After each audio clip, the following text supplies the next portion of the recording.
So we're going to dive a little bit deeper into deal structures and loans. So we touched on it a little bit earlier on, but commercial and resi are quite a bit different. With commercial, the lender's typically looking for your net worth to be equal to the loan amount.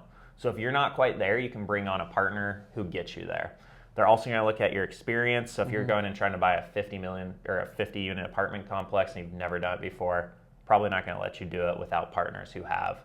They're going to look at your credit score still, and then they're going to look at the property performance and DSCR. So we're going to dive deeper into that a little later on. But different from residential is in the residential, they're looking at your personal income, your DTI, which is your debt to income ratio, and then your credit score. So they're just making sure, can you personally pay for this property? They don't care about the income of the property. So diving into DSCR, this was the magic thing I was telling you guys about that banks are looking at. So again, debt service coverage ratio. This is how the bank determines what loan they will give you on a property. So using our 14 unit, right? Again, 2.9 million. Let's assume you're trying to get a 75% loan on it. So your loan amount would be 2.175 million.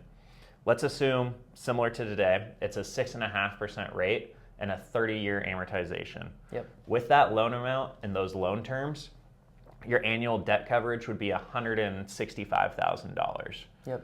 So looking at our NOI on the property of what the P&Ls were showing of $136,000, we can then calculate our DSCR.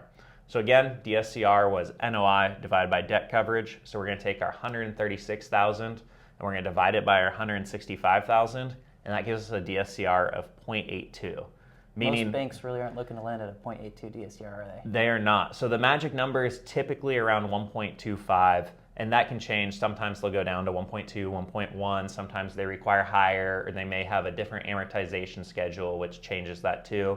But that 0.82 DSCR means with that loan amount, you are losing money for every dollar of debt. So we're bringing in 82 cents for every dollar of debt we're spending. So we're losing money. So the bank is not going to lend on a property that is losing money, and that's why they're looking at that number.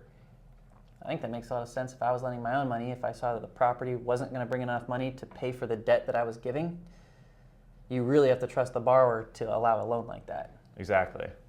So this just tells you that the bank won't actually give you that loan amount, but they'll still give you a loan. It's just going to be for a lesser amount that lets you DSCR. So we can go in and use that same formula to figure out what debt we can actually take on. So again, using our DSCR formula and moving it around a bit, we can solve for the debt service. So we have a 1.25 DSCR equals our NOI of 136,000 divided by our debt service. So if we solve for debt service there, that gives us about $109,000 of allowable debt service, meaning our monthly payment or our annual payment can be $109,000 for the loan amount that they'll give. So then we can go to a financial calculator and plug in that annual debt amount, our interest rate and amortization, and it will kick out our what loan amount fits with that. So if you do that, you get about a $1.4 million loan. And this is about 49% loan to value, so not even close to that 75% that most people want. So this is definitely a roadblock that is pretty common that we see, right? So you could say we could get a 49% loan, or one of the things I see you do a lot is we say, okay, we got that $109,000 worth of debt service. Maybe let's see if the seller is willing to carry at a lower cost. Maybe it's interest only, maybe it's a really low interest rate.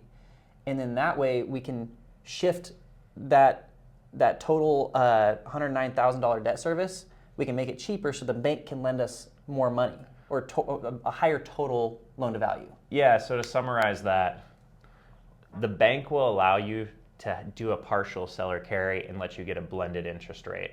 Yeah. So let's say the seller will lend to you at a 2% interest rate and the bank is lending to you at a 6.5% interest rate. Now your debt service, your annual debt service payment is going to decrease because you have a blended interest rate, which allows them to lend you more money.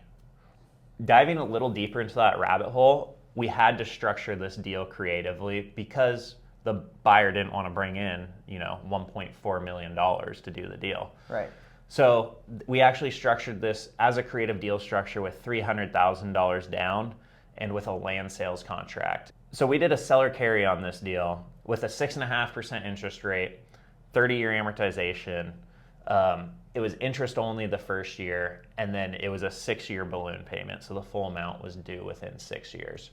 So instead of blending it, you just asked the seller to carry the full loan. They were the bank. Correct. So they're going to carry $2.6 million in this case. Buyer's bringing $300,000 down. And then there's no DSCR requirement because the seller is the bank. So it's just them determining what they're okay with. So this deal is actually projected to bleed $200,000 with the numbers I came up with in those loan terms over the 6 years. So why would the buyer and the seller both be okay with that? The seller's not getting their money right away. The buyer's bleeding $200,000 a year. How did that make sense? So I guess, what do you think? Do you think it's a good deal or a bad deal? Well, if I was the buyer, $200,000 a year, I'd have to probably see that it was going to have a lot of upside for me to want to make that deal. Exactly. So that's a question a lot of people start out with is like, what is a good deal? What's a bad deal? And the true answer is it's different for everyone. So this isn't necessarily a deal I would buy, but it's a deal this client loves and he's still going to buy even with all these numbers we went over. Why? Because he gets higher leverage. So he gets to come in with $300,000 down and acquire a $2.2 to $2.9 million asset. Typically you're bringing in $600,000 to $1.4 million to acquire that. Yeah, 10% down on a large investment property is pretty rare. Exactly. So he doesn't mind that he's overpaying for it because he gets this leverage. He's okay with the bleed because he has plenty of cash sitting around and he's okay adding an extra $200,000 into the property because he knows he's also paying down principal. So his actual principal pay down over that time is pretty close to $200,000 as well. So he's going to be all in at $300,000. He wants to hold this long term. He's going to go upgrade the property. He thinks rents can go higher. And he's just a high income earner. So he really actually just likes this deal because he gets to come in with such a little amount of money and take advantage of depreciation and do bonus depreciation on it. So his investment strategy on this is completely different than what most people would do. For him, this is a great deal. He loves it. He's buying it all day, would buy tons of these. For the average person looking at this, they would never do this deal because it doesn't make sense for their specific situation. That makes sense. What about the seller? Why are they willing to accept a full seller carry? Yeah, so the seller can look at this and they can see, hey, my property is really only worth about 2.2 to 2.3 million, but this guy's willing to give me $2.9 million and lock in that price. So they get to collect interest on that inflated price, plus they're gonna lock in that price and get that full amount paid out 6 years down the road as well. So you can really make it a win-win where it works for the buyer situation and it works for the sellers, and that is truly the only way you can do these creative deals is it has to be win-win or one of the parties isn't going to move forward. Sounds like it started with that underwriting of getting really in detail and being able to show the seller like, look, want the deal, but we're pretty off in what we think it's worth.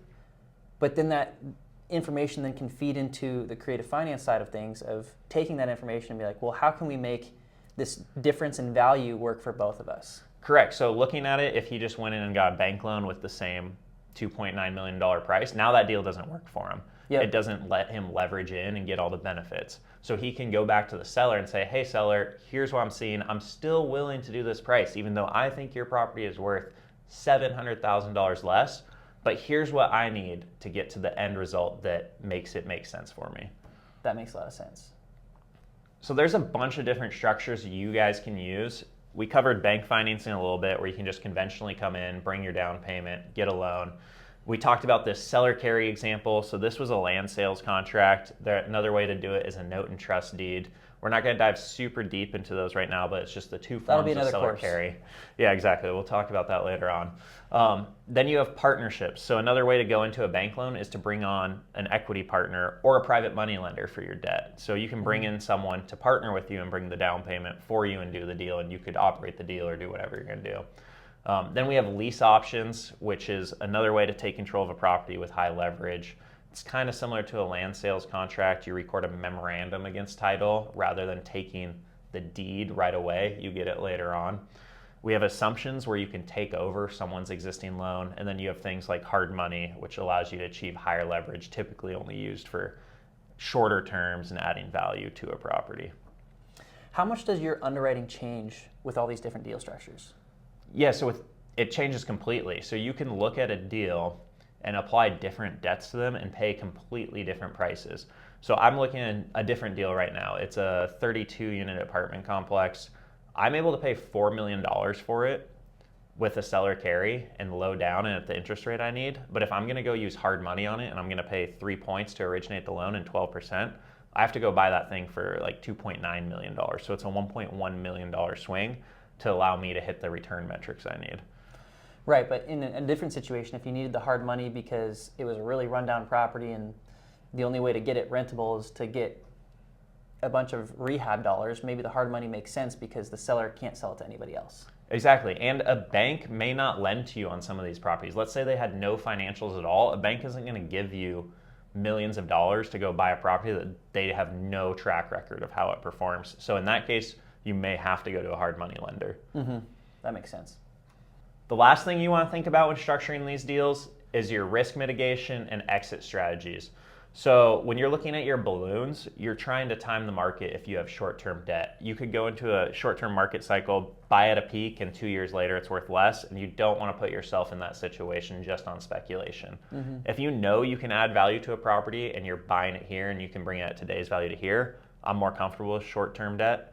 But your solution to solve almost all problems in real estate is long-term fixed-rate debt, and you can hang on throughout market cycles. Other thing you want to look at is like how much value are you going to add on this property, or are you just waiting and letting real estate in the market do its thing?